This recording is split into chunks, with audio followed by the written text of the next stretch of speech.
2009년 우리나라와 일본에서 방영된 이천구 외인구단이라는 드라마입니다. 정말 재밌게 봤던 기억이 있는데요.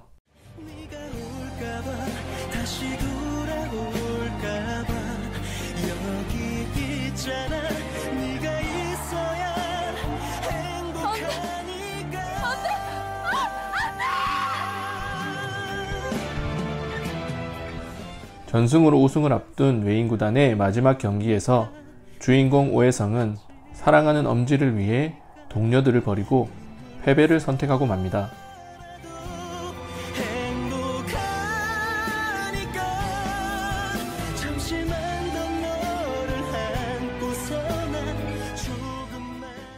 이 충격으로 인해 감독은 심정지가 와서 그 자리에서 사망하게 됩니다.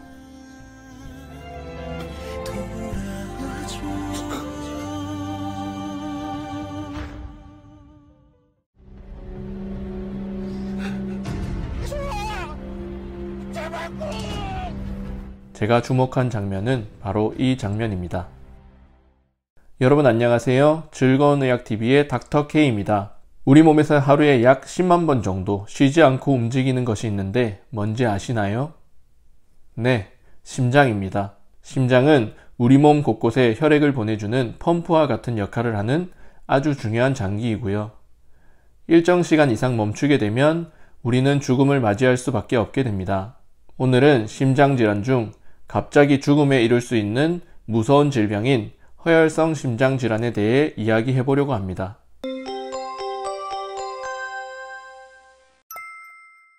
허혈성 심장질환은 심장 근육에 혈액을 보내주는, 쉽게 말해 심장을 먹여 살리는 관성동맥이라는 혈관이 동맥경화증으로 인해 좁아지거나 막혀서 혈액 공급이 잘 되지 않아 가슴 통증 등의 흉부 불쾌감이 발생하는 질환을 말합니다. 조이는 듯한 느낌이나 쥐어짜는 듯한 느낌이 들 수도 있고, 칼로 도려내는 듯하거나 무거운 것이 누르는 느낌, 소화가 잘 안되고 체한 것 같은 느낌으로 나타날 수도 있습니다. 가슴 부위 말고도 팔이나 목, 등, 턱 밑으로 전파되는 방사통이 나타날 수도 있고, 호흡곤란이나 어지러움, 구역질이나 구토, 식은땀 등 다양한 증상을 보일 수도 있습니다. 허혈성 심장질환은 크게 만성 형태인 안정형 협심증과 급성 관상동맥 증후군으로 분류할 수 있습니다. 쉽게 말하면 혈관에 기름때가 끼어서 운동이나 스트레스 받을 때처럼 심장이 빨리 뛰어야 할 때만 증상이 발생하는 것이 안정형 협심증이고, 증상이 약 2분에서 5분 정도 지속되며 휴식을 취하거나 니트로글리세린 투여로 호전되는 것이 특징입니다.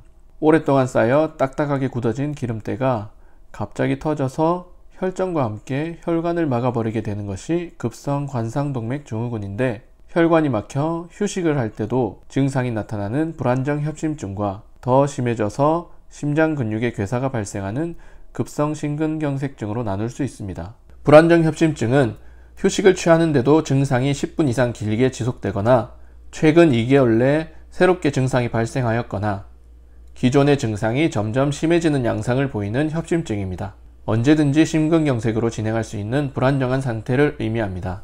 급성 심근경색증은 증상이 30분 이상 지속되고 심한 경우 의식을 잃고 그 자리에서 사망할 수 있는 위험한 상태입니다.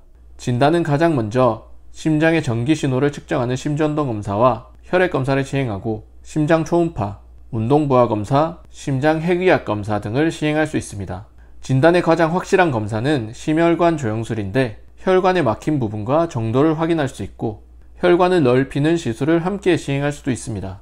사용되는 약물로는 항혈소판제, 베타차단제, 질산염제를 투여할 수 있고, 위험인자 교정을 위해 이상지질 혈증 치료제 등을 사용할 수 있습니다.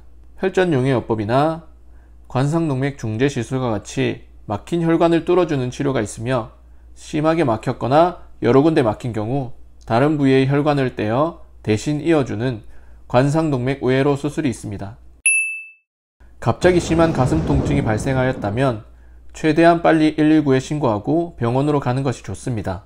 빠른 치료를 통해 심장 근육 괴사의 진행을 막아야 심장 기능이 회복될 가능성이 높아지기 때문입니다. 그리고 구급차를 타고 가야 더 빠르게 갈 수 있고, 가는 도중 발생할 수 있는 응급 상황에 대처할 수 있으며 병원과도 연락이 가능하기 때문에 구급차를 타고 가는 것이 좋습니다. 의식이 떨어진 환자에게 물이나 음식, 약을 먹이지는 마세요. 그리고 손을 따는 민간요법도 하지 마세요. 무엇보다 손을 따는 시간만큼 치료 시간이 지체되기 때문입니다. 그리고 니트로글리세린 설화정이 있으면 우선 사용하세요. 5분 간격으로 3회 투여하여 증상 호전이 없다면 바로 병원으로 가시기 바랍니다. 가족이나 주위 사람들에게 이런 상황이 생길 수 있기 때문에 심폐소생술을 배워두는 것도 좋습니다. 허혈성 심장질환을 예방하기 위해서는 철저한 건강관리가 필요합니다. 금연을 하고 과음은 피하는 것이 좋고 규칙적인 운동을 하며 정상 체중을 유지하도록 합니다. 혈압과 혈당을 조절하고 포화지방산이나 콜레스테롤을 적게 섭취하여 동맥경화증이 진행되지 않도록 해야 합니다. 또한 갑작스런 전신 온도 변화에 주의하고 심한 운동이나 스트레스 상황을 피하여야 하겠습니다. 체한 거 맞다니까. 내가 혹시나 해서 한 달 전에도 병원에 가서 위내시경도 하고 엑스레이도 찍고 다 했어요. 근데 무슨 역류성 식도염인가라고 약이랑 소화제랑 줘서 먹고 싹 다 나았다니까. 그럼 혹시 통증이 벽돌을 얹어놓은 것처럼 뻐근하게 아파요? 당연히 체했으니까 묵직은 뻐근하고 죽겠지. 저 빨리 소화제 좀 줘요. 증상이 경미하거나 애매해서 또는 병원 가기가 귀찮아서 조금 있으면 괜찮아지겠지, 자고 일어나면 괜찮겠지, 체한 거겠지 라고 혼자 판단하지 마시기 바랍니다. 특히 고혈압이나 당뇨, 고지혈증, 비만 등 질병을 가지신 분들은 가슴 통증이 나타날 경우 미리미리 검사하고 치료하여 심근경색으로 소중한 생명을 잃는 일이 없었으면 좋겠습니다. 사망하셨습니다. 끝까지 시청해주셔서 감사합니다. 구독과 좋아요, 알림 설정은 저에게 큰 힘이 됩니다.